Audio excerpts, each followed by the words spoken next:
O silêncio não é a mera ausência de som. É a presença de uma soberania que o mundo moderno insiste em nos usurpar. Vivemos em uma era onde o barulho não é apenas um fenômeno acústico, é uma pressão atmosférica constante. Fomos treinados para reagir, para preencher cada fresta de tempo com um estímulo, como se o vazio fosse um erro a ser corrigido. O brilho de uma tela na penumbra do quarto, o pulsar constante de notificações que interrompem o sono, a ansiedade de verificar o que o mundo pensa antes mesmo de organizarmos o nosso próprio pensamento. Ao fugir desse vazio, fugimos de nós mesmos. Uma mente que nunca silencia é uma mente que nunca habita o próprio ser.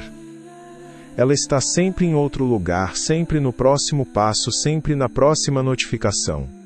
O poder real não reside na capacidade de fazer barulho ou de ter uma opinião sobre tudo, mas na capacidade inabalável de permanecer em silêncio enquanto o caos gira ao seu redor.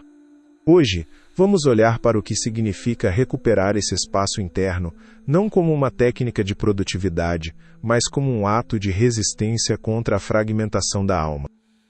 O silêncio é a última fronteira da liberdade individual.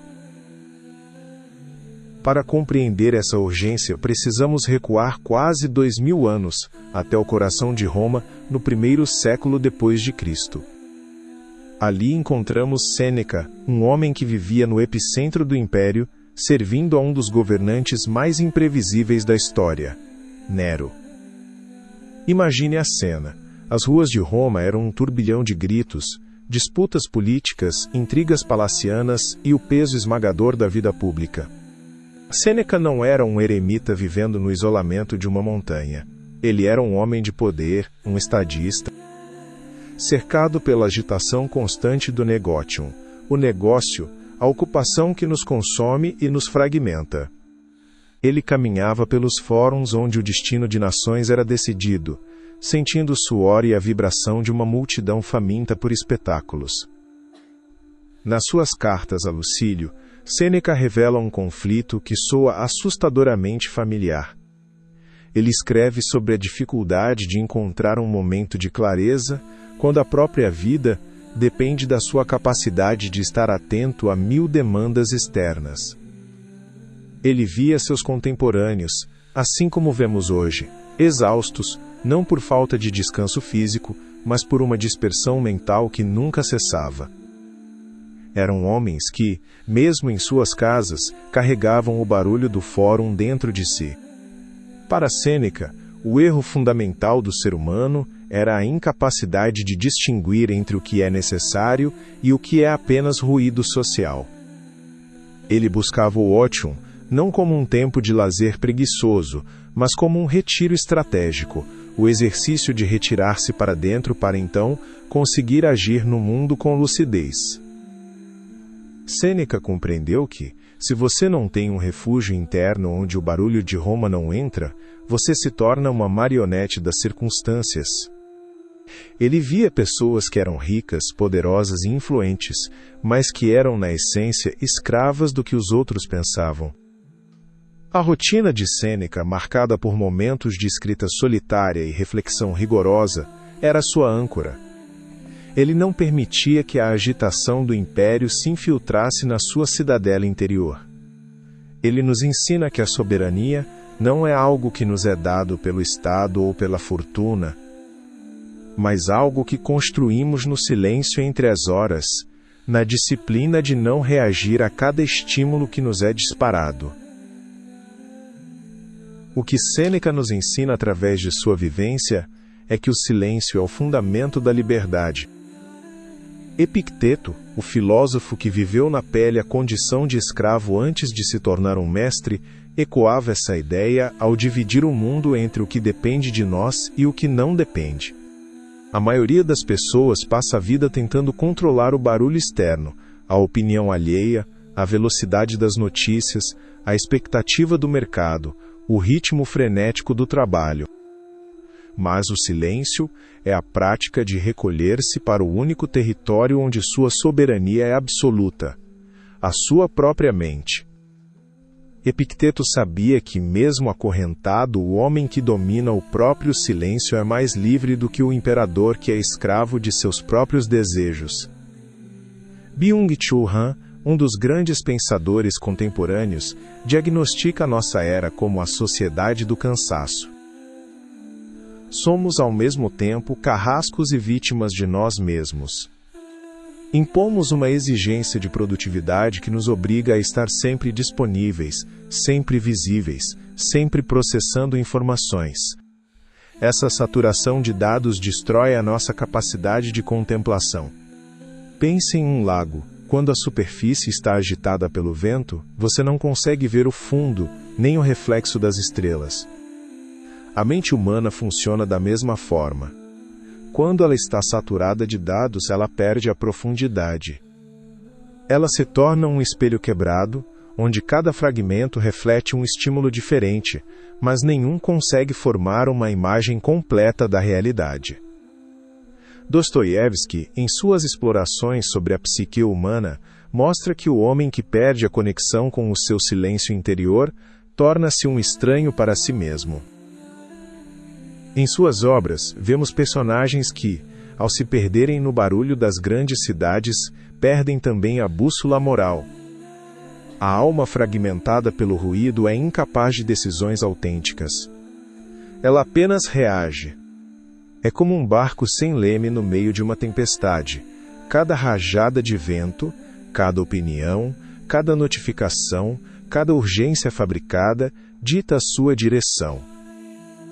Ter poder sobre o silêncio é ter poder sobre a própria vontade. É conseguir parar, olhar para o turbilhão e dizer: eu não preciso participar disso.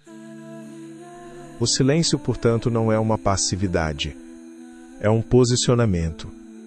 É a decisão consciente de não se deixar levar pelo ritmo acelerado de um mundo que nos quer inquietos para que sejamos, por fim, mais fáceis de manipular. A verdadeira força não está em quem grita mais alto, mas em quem consegue sustentar o silêncio em meio ao clamor. Como traduzir isso para a vida real, sem cair na armadilha de tentar otimizar o silêncio? A primeira prática não é um exercício de meditação com horário marcado, mas uma mudança de postura diante do imediato. Observe o seu celular. Ele não é apenas um objeto, ele é um convite permanente à fragmentação. Experimente apenas por alguns dias a recusa de ser o primeiro a responder. Quando uma mensagem chega, o mundo espera uma reação imediata. Existe uma urgência silenciosa que nos obriga a digitar uma resposta antes mesmo de termos processado a pergunta. Force um intervalo. Deixe o aparelho em outro cômodo nas primeiras horas da manhã. O silêncio da alvorada é o alicerce do resto do dia. Se você começa o dia reagindo a estímulos externos, você entregou a direção da sua mente para o mundo antes mesmo de tomar o café. Sinta a diferença no seu peito. A ausência da notificação é, na verdade, a presença de uma liberdade que você não experimentava há anos. Outra prática é a recusa de ter uma opinião sobre tudo. O ruído moderno exige que tenhamos uma posição sobre cada fato, cada polêmica, cada evento que atravessa a rede. Mas o sábio sabe o custo de dar sua atenção a questões que não estão sob seu controle. Pratique o silêncio da opinião. Deixe que o assunto passe. Não sinta o peso do dever de comentar ou de se indignar. A cada vez que você se silencia em vez de opinar, você está conservando uma energia preciosa. Você está dizendo ao seu cérebro que ele não precisa processar tudo o que acontece no planeta. Imagine-se como uma fortaleza. Você só abre os portões para o que realmente importa, para o que alimenta a sua virtude, para o que constrói algo sólido. Essas não são técnicas de produtividade para render mais no trabalho. Pelo contrário, podem até torná-lo menos eficiente aos olhos de um mundo que mede tudo pela velocidade. Mas elas devolverão a você algo muito mais importante: a autonomia. Quando você escolhe não responder, quando você escolhe não opinar, você está exercitando o músculo da vontade. você está saindo da posição de sujeito sob demanda e assumindo a posição de um observador autônomo. É um exercício de soberania que começa com o ato simples de não abrir a tela, de não emitir a palavra, de não participar do coro. A vida, quando despojada da necessidade de reagir, ganha uma nitidez impressionante. Você começa a notar os detalhes que o barulho escondia, a luz mudando na parede, o ritmo da sua respiração, a qualidade dos seus próprios pensamentos. À medida que você se permite habitar o silêncio, a sensação de urgência começa a diminuir. A ansiedade, que é quase sempre o medo de estar perdendo algo, de estar ficando para trás, perde o seu combustível. É preciso coragem para sustentar esse estado. Porque, no começo, o silêncio pode ser assustador. Ele nos confronta com as perguntas que escondemos atrás do barulho. O que estou fazendo com a minha vida? Por que sinto essa necessidade de estar sempre conectado? Quem sou eu quando não estou performando? Esse confronto é o início da maturidade. É o momento em que você para de buscar fora o que só pode ser encontrado dentro. Marco Aurélio, ao escrever suas meditações à noite, enquanto o império se desdobrava em crises, não buscava soluções práticas para os problemas de Roma, ele buscava manter a própria alma em ordem. Ele sabia que, se ele perdesse a si mesmo no meio da confusão, o império também estaria perdido, independentemente das suas decisões políticas. Ele escrevia para si mesmo como um exercício de autodomínio. Ele se lembrava da brevidade da vida e da insignificância do barulho frente à eternidade. Essa é a postura de um homem que se tornou senhor de si. Henry David Thoreau, em Walden, foi para a floresta não para fugir da sociedade, mas para ver o que restava do homem quando todas as conveniências supérfluas eram removidas. Ele viveu no silêncio das matas, ouvindo apenas o vento e o canto dos pássaros, e descobriu que o luxo é o que nos distrai da vida. Ele perguntou: do que uma pessoa realmente precisa para viver bem? E a resposta que ele encontrou através da observação silenciosa foi que precisamos de muito menos do que o mercado insiste em nos vender. Quando você aprende a silenciar, você percebe que a maior parte da sua dor moderna é fabricada. Ela nasce do excesso de comparativos, do excesso de expectativas e do excesso de ruído. Ao retirar as camadas, você encontra uma força que não depende de validação, nem de velocidade, nem de pertencer a qualquer grupo. Você encontra a firmeza de quem caminha por conta própria. Esse é o momento em que a respiração fica mais profunda. O tempo deixa de ser um inimigo que você precisa vencer e passa a ser o palco onde você vive. Você para de correr atrás do tempo e começa a habitá-lo. E, ao habitá-lo, você descobre que a paz não é um destino, mas a forma como você escolhe caminhar. Você se torna finalmente alguém que não é movido pelo que ocorre fora, mas guiado pelo que mantém dentro. Considere a solidão. Muitos temem o silêncio justamente porque o associam à solidão, a um estado de desamparo. Mas há uma diferença abismal entre estar sozinho e ser solitário. A solidão é o estado de quem não se basta, de quem precisa da aprovação externa para validar sua existência. O silêncio, por outro lado, é o estado de quem se basta, de quem encontrou em si mesmo um companheiro confiável. Quando você se torna esse companheiro, a necessidade de ruído desaparece. Você não precisa mais do entretenimento constante, da música alta em todo lugar, da conversa fiada para preencher o vazio, porque o seu próprio interior tornou-se um lugar aprazível. Imagine-se sentado em uma sala silenciosa, à noite. Não há luzes piscando, não há o zumbido de aparelhos, não há a pressão de dever nada a ninguém naquele instante. É um momento de descompressão absoluta. É nesse estado que a sua intuição volta a falar, que a sua criatividade encontra espaço para respirar, que o seu caráter se solidifica. É como se você estivesse limpando as lentes da sua percepção. O mundo, quando visto através do silêncio, é muito mais real e, paradoxalmente, muito mais simples. Você percebe que as crises que pareciam insuperáveis são apenas ondas e que a sua consciência é o oceano. O silêncio é, em última instância, uma forma de amor próprio. É dizer para si mesmo: você merece um espaço onde não seja julgado, onde não precise provar nada, onde não precise vender uma imagem. É um ato de cura. Em um mundo de fragmentação, o silêncio é a cola que une as partes dispersas do seu ser. Ao praticá-lo, você retoma as rédeas da sua própria narrativa. Você para de ser um espectador da vida dos outros e se torna o autor da sua própria história.